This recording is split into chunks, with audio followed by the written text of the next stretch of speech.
রব্বুল আলামিন আজ থেকে 4 মাস আগে সেই 17ই জুলাই আমরা আরেকবার আপনার সামনে মোনাজাত ধরেছিলাম। রব্বুল আলামিন শহীদ আবু সাঈদ, শহীদ ওয়াসিম সহ 6 জন শহীদের জানাজা সামনে রেখে আমরা আপনার দরবারে হাত তুলেছিলাম। রব্বুল আলামিন সেদিন আমরা এক ভোরের আভাস পেয়েছিলাম, আপনার কাছে আমরা কায়েমনো ব্যক্তি চেয়েছিলাম। আল্লাহ রব্বুল আলামিন আপনি এই ভোরকে, আজকের এই ভোরকে আপনি দিনের আলোতে রূপান্তরিত করেন।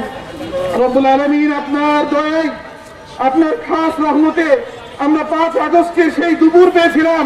রব্বুল আলামিন আমরা একটি নতুন দিন পেয়েছিলাম, কিন্তু সেই দিনের পর সেই দিনের শত্রু যারা অন্ধকারের ধ্বজাধারীরা আল্লাহ এখন পর্যন্ত আমাদের বিপক্ষে ষড়যন্ত্র করে যাচ্ছে।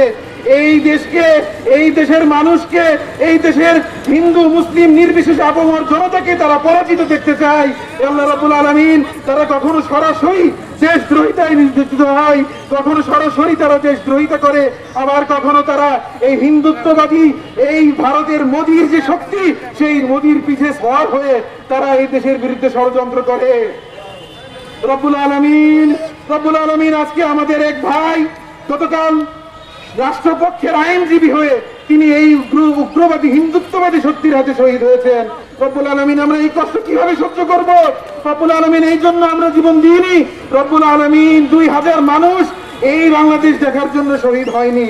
রব্বুল আলামিন আজকে এই পতিত ফ্যাসিবাদের শক্তি যারা আজকে হিন্দুত্ববাদী শক্তির পিঠে সওয়ার হয়ে এই বাংলাদেশকে ধ্বংস করতে চাচ্ছে, আপনি তাদের হাতকে ধ্বংস করে দেন।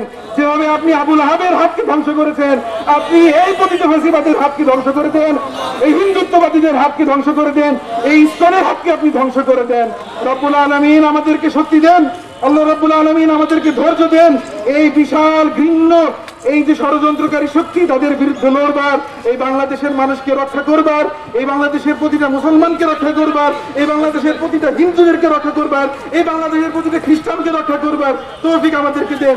যে ভারতীয় হিন্দুত্ববাদী শক্তি যাদের হাতে খোদ হিন্দুরাও নিরাপদ না, যাদের হাতে কাশ্মীরের মুসলমানরা নিরাপদ না, যারা পুরো ভারতের মুসলমান খ্রিস্টান এমনকি হিন্দুদের একটি বিরাট অংশ জীবনকে যারা জাহান্নাম বানিয়ে রেখেছে, তারা আজকে বাংলাদেশে শকুনের দৃষ্টি দিচ্ছে। আপনি তাদের এই চোখকে উপড়ে ফেলুন। রব্বুল আলামিন আমাদেরকে শক্তি দেন যেন আমরা তাদের এই হাতকে, তাদের এই ঘৃণ্য ষড়যন্ত্রের হাতকে আমরা ধ্বংস করে দিতে পারি। আল্লাহ আপনি আমাদেরকে শক্তি দেন, আপনি আমাদেরকে একতাবদ্ধ থাকার শক্তি দান করেন, আমাদেরকে ধৈর্য ধারণ করার তৌফিক দান করেন, আর আমাদের শত্রুদেরকে যেন বোঝার তৌফিক দেন, যাতে তারা আমাদের কোনোভাবেই আমাদের এই ধৈর্যকে তারা যেন দুর্বলতা ভেবে না নেয়। আমরা একতাবদ্ধ আছি। রব্বুল আলামিন আপনি সাক্ষী, 17 জুলাই যে আমরা বলেছিলাম আমরা শহীদ হতে প্রস্তুত, আমরা এখনো শহীদ হতে প্রস্তুত। আমাদের জীবন দিয়ে হলেও যেন আমরা এই বাংলাদেশকে রক্ষা করতে পারি, সেই তৌফিক আপনি আমাদেরকে দেন। ওয়াসাল্লাল্লাহু তাআলা আলা খাইরি খালকিহি মুহাম্মদ ওয়া আলা আলিহি ওয়া আসহাবিহি আজমাইন। আমিন বিরহমাতিকা ইয়া আরহামার রাহিমিন।